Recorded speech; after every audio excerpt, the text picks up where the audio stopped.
Dans cet épisode, nous allons parler de l'appel téléphonique avec mon ami Alain Mulleris, le fondateur et dirigeant de Vitamine V, le coaching commercial vitaminé. Vous savez, le fameux appel de prospection qui fait tant peur à tout un chacun dans notre beau métier de la communication, tant nous avons tendance à nous cacher derrière le fameux conseil. Alain va vous expliquer comment le préparer, comment tout de suite performer, comment pitcher et surtout générer des rendez-vous, ce qui est fondamental lorsqu'on est en agence ou freelance pour trouver du business. Je suis Laurent François, fondateur et dirigeant de l'agence Maverick, et j'espère que vous apprécierez autant que moi ces parties d'entretien avec Alain Mulleris, le fondateur et dirigeant de Vitamine V, le coaching commercial vitaminé. Très bonne écoute en compagnie d'Alain, et n'oubliez pas de noter 5 étoiles sur Apple Podcast et Spotify.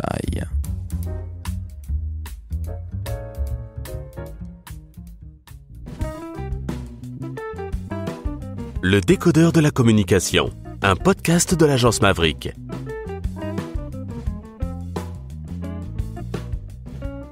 Alain, on va parler de la prospection, mais là, encore plus dans le dur. Oui. Tu en as déjà parlé, on a parlé du rendez-vous, comment tu réussis à dire intelligemment que tu fais telle ou telle prestation parce que tu as finalement fait de l'écoute active, ce qui est le métier de tous les gens qui font du conseil ou de la vente, et conseil et vente, c'est pour moi la même chose. Absolument. Comment est-ce que tu prends un rendez-vous au téléphone dans le dur? C'est extrêmement compliqué, ça fait peur à tout le monde. 99% des gens détestent ça, mais il faut le faire. Je pense que les emailing à gogo, la communication sur LinkedIn, c'est très bien. Ce qu'on appelle l'inbound marketing, c'est très bien. Faire venir les prospects à soi, à un moment, il faut aller vers eux. Je pense effectivement qu'il y a les deux mouvements que tu viens de décrire. L'inbound va consister à attirer des prospects potentiels vers toi.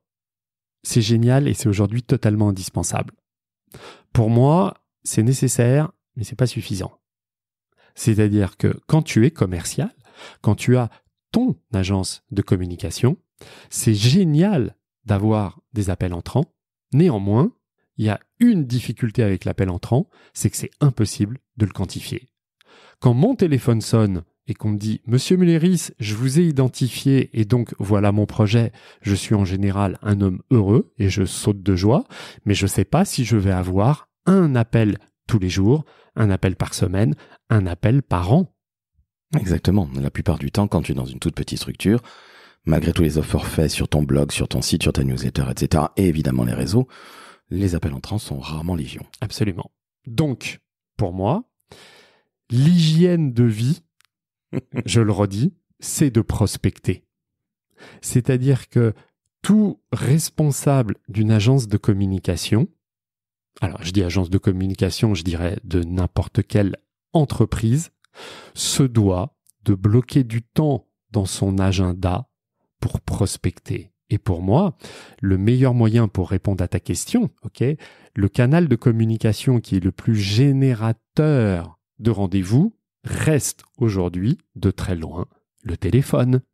Et là, tout le monde se pisse dessus, pardonnez-moi l'expression, qui est pas très châtière, parce que personne le fait. Parce qu'il y a peu de personnes finalement qui aiment prendre le téléphone pour appeler quelqu'un qu'ils ne connaît pas, qui n'attend pas notre appel, parce qu'on a toujours l'impression d'être avec deux gros sabots et de sauter en plein dans la mare, quoi. Et de déranger, d'être le type du CPF. Voilà. Donc, sans être, alors là, tu as tout à fait raison, sans être le type du PCF, ce qu'il faut, c'est avant tout préparer son appel. C'est-à-dire que je pense que quand tu es une agence de communication, ça sert strictement à rien d'acheter, le fichier de toutes les TPE ou PME sur tel secteur et de se dire « Génial, j'en ai 3000 et ce mois-ci, je vais appeler les 3000 ». Et c'est pas faisable, sauf si tu as une très grosse équipe et c'est vraiment très quali. Voilà. Donc, ce que je t'invite plutôt à faire, c'est, je reviens encore à un point cité précédemment, c'est de lister les quelques entreprises, 10, 20 entreprises avec lesquelles tu as réellement envie de travailler. Et de trouver plusieurs moyens d'entrer en contact avec eux. Ce qui veut dire que ton appel, tout cela est évidemment bien préparé. Il n'y a pas d'improvisation à 2 €. Tu appelles, quand tu réussis à voir la personne évidemment. Mais en tout cas, tu as quelque chose à dire qui peut ou qui doit les intéresser. Et surtout qui est centré sur l'autre. C'est-à-dire que si t'appelles en disant je suis le meilleur formateur de français Navarre, mais tout le monde s'en fiche. Je vous appelle parce que je suis la meilleure agence de communication. Au revoir, j'ai déjà quelqu'un.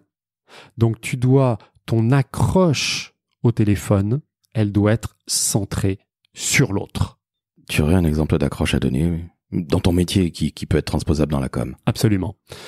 Moi, j'appelle des directeurs et des directrices commerciales. Donc des gens sursollicités comme ceux de la com. Donc, absolument. Chers auditrices, auditeurs, c'est les mêmes. C'est-à-dire que leur 06 ou 07 n'arrêtent pas de sonner.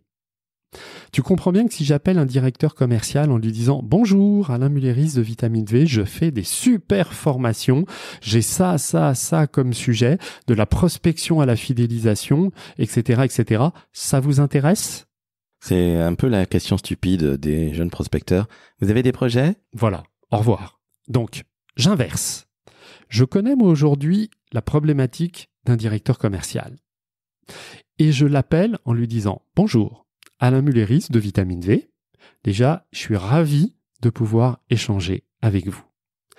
J'ai une question assez directe à vous poser. Est-ce que 100% de vos commerciaux ont atteint leurs objectifs l'année dernière? Qu'est-ce que ça provoque? Je sais très bien que 100% des directeurs commerciaux vont me répondre non. Et c'est ce que j'attends. Et donc je vais leur dire, pour quelle raison? Et tu comprends bien que quand je dis ça, je n'attaque absolument pas l'expertise ou la compétence du directeur commercial. C'est-à-dire que je leur montre, parce que je suis un ancien directeur commercial, que je connais leurs problématiques. Donc qu'est-ce qu'ils vont me dire? Voilà, j'ai une équipe effectivement d'une 20aine de commerciaux, j'en ai 5 qui sont mes bêtes de course, ok, mes étalons, ils sont loin devant. J'en ai 10 qui suivent et j'en ai 5 qui sont à la traîne.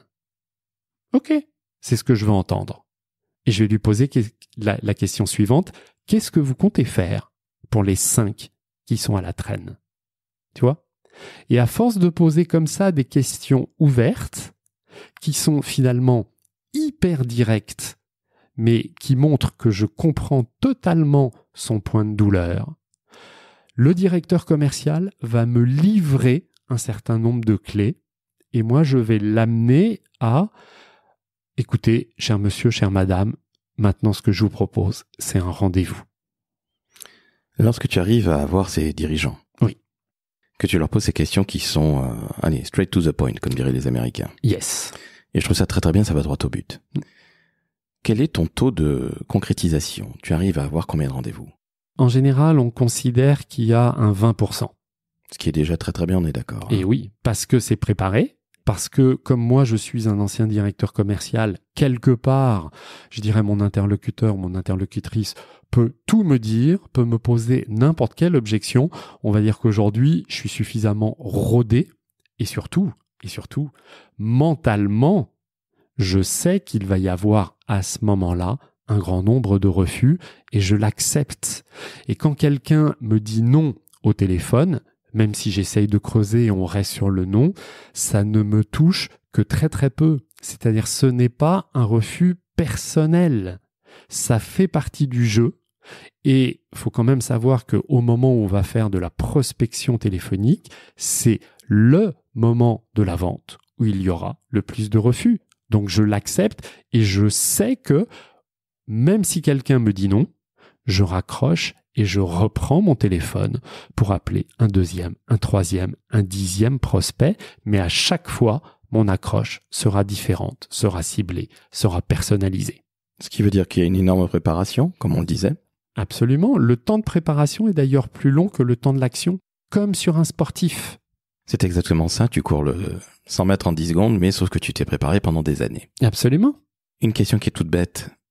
Tu ne t'es jamais fait jeter méchamment. Foutez-moi la paix, arrêtez de m'emmerder. Tu n'as quasi jamais eu affaire à ça, on est d'accord là? Alors c'est même pas quasi, j'ai déjà eu des gens secs.